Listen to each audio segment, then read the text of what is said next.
Hey everybody, this is Jim again. And Mr. X, he's still off camera. I still can't pay him, so too bad. Um, Making another video tonight. Do a little something different. We are going to take you to the very first Nitro from September 4th, 1995, from the Mall of America. Biggest mall in America. We're going to take you to a little something. It's kind of different. So, fired up. It's September 4th, 1995, WCW Nitro at 13:21. I'll wait. I got nothing better to do. Hey, welcome back, everybody. All right, so 13:21. In 3, 2, 1, boom. Well, Mr. X, this is the very first Nitro.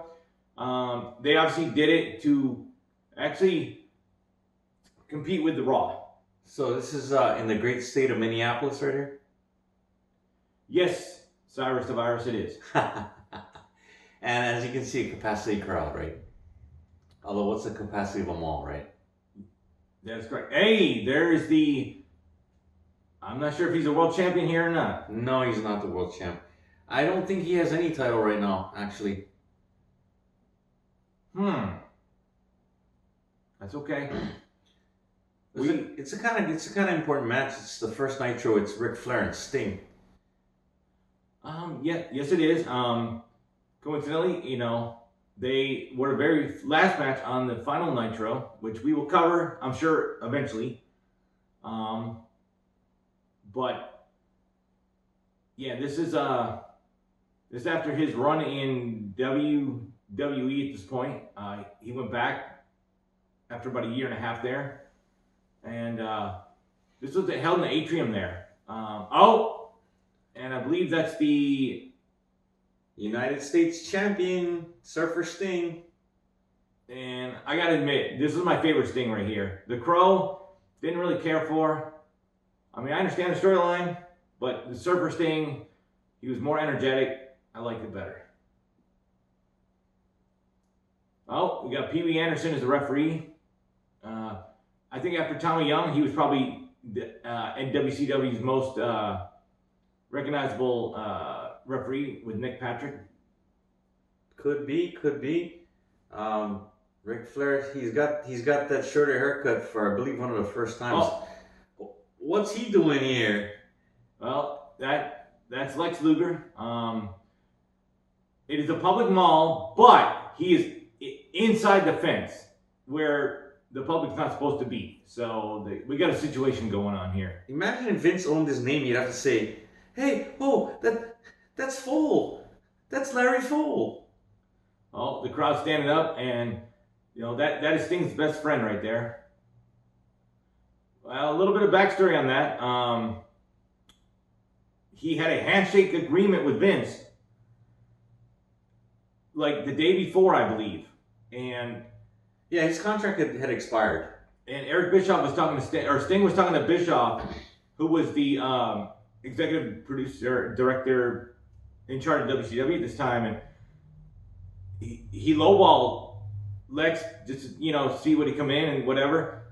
Lex Luger accepted, so that's why he was here. So he kind of snookered Vince and basically left him.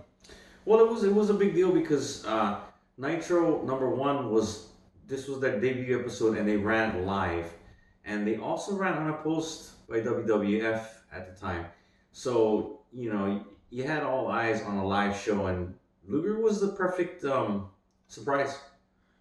And you're saying because this is when Raw was taping every 2 or 3 weeks, right? Well, not only that, but they were not even on the air this evening. So I think they had like the Westminster Kennel Club or something like that, something like that. So what was it? I believe you're right. They Nitro ran unopposed, if I'm not mistaken. So if you're watching wrestling, you're watching this show. I think so. Oh, nice drop kick by Sting. He always had those good springs in his legs there. Yeah, springs in his legs is right. For a man 250, 260 pounds, he was pretty explosive back in the day. And Sting and Flair both had a history with Lex, so that was a pretty impactful thing to see him just come out, you know? Oh, yes. And, you know, and obviously this is an important rivalry because at the very first Clash of Champions, which we will also cover eventually on this channel, they went a 45-minute time limit, and Flair, you know, he kind of elevated Sting. Boom. He kind of made him that night. Oh, the old classic heel eye poke. That's something you don't see every day now, but it's that old classic, just a subtle poof, finger to the eye. Well, these are the little dirties too, right, from back in the day that people maybe they don't realize that.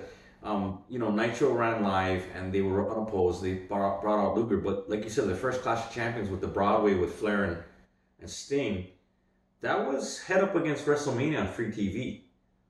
So that was a pretty big deal. I believe that was WrestleMania 5. Could have been 5. I believe it was 5, but it was head up against WrestleMania for free. So, you know, it was a little bit of gamemanship going back and forth. I think so. But Sting and Flair is always an interesting match. You know, Flair always, he could make these younger guys, you know, really shine. Especially somebody like Sting, who's a good athlete and, you know, powerhouse. He really had a style down to make Sting look like $1 million. Oh, Sting's not feeling these chops. He's kind of just ignoring them. Oh, but again, he did the little dirty work, the little finger to the eye, but Flair's running. Oh, Sting grabbed him. Looks like he's going to body slam him. He threw him between the second and top rope. Now Flair's begging off. Now he wants a break.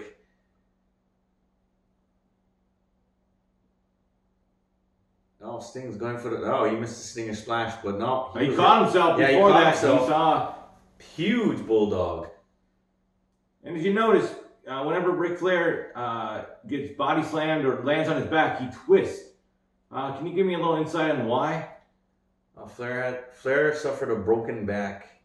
I don't know which vertebrae, I don't know which numbers, but he suffered a broken back in a plane crash in the 70s, early on in his career. It almost ended his career. But he came back and he altered his style, his body type. He leaned down, and he started taking his bumps a little differently.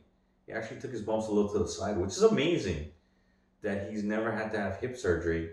I've known people in the business that have had hip surgery. I had a really good friend that had 2 hip surgeries, and he never took bumps like Flair did. And if you notice on Ric Flair's back, you'll see a slight little, near the spine, a slight little protrusion coming out on the right side of the spine. I think that's where some of the, where he had the surgery and where some of the stuff sticking out. And, you know, it doesn't seem to bother him though. Sting again, big press. You see Flair, yeah, you're right. He does slightly turn a little bit to the side, which is unbelievable because you want to flat back it as much as you can. Oh, and there you see Arn Anderson, Ric Flair's best friend. Oh man, Sting got up for that splash, but Flair out of the way. My gosh. And, you know, you can go as high as you want because, you know, it's a huge mall, so you can jump as high as you want. That's what you call a high cube right there. Sting could get up, man. Jeez. And what is, you know, why is Arn Anderson out there? He Look at that. Nothing. Oh, Ric Flair's doing a little strutting and a little woo, and oh. I love that. Sting with the clothesline, and Flair just bumps and feeds. He's backing off. Looks like Sting might be going for the Stinger splat. Oh, that hasn't worked since 1983, folks. Got sad to tell you. But again, why is Arn Anderson out there? He's not a manager. He has no license for this. Well, he's an interested observer. He's family. He's kin. Well, again, without a manager's license, I'm not sure if Minnesota has a state athletic commission or not, but they better check into that.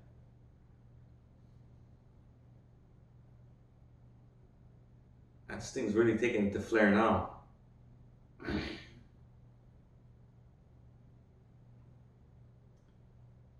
I guess at this point, it might be important to say that Flair's, I guess, minor issue at this point, I don't know, maybe not minor. He had a problem with Hulk Hogan at this point in WCW. Hogan had come over probably about a year earlier, 1994. I think it was 94, yes. And Flair had come back, and I think his issue was with Hulk Hogan at this point. So, oh, looks like they're doing the Jack Briscoe spot here. Yeah, looks like big backslide from Sting right here. It's a sequence that you see quite often with the veterans here. I mentioned Jack Briscoe, former World Heavyweight Champion, NWA, a real legit shooter, NCAA champion. So here we go off the top. Superplex. Now, with Ric Flair wearing his yellow, do you think that's kind of a shot at Hulk Hogan, who's known for the red and yellow here? Could be. He could always wear red knee pads though, and he's not. They're black, but maybe a little. Oh, now you see Sting turning to Arn Anderson saying, "Hey, what are you doing here?" Maybe Arn's not happy. Maybe he had some of the pasta mania, brother, and he's having an upset stomach. Maybe. Wow, Flair's going for that patented pirouetting figure four here.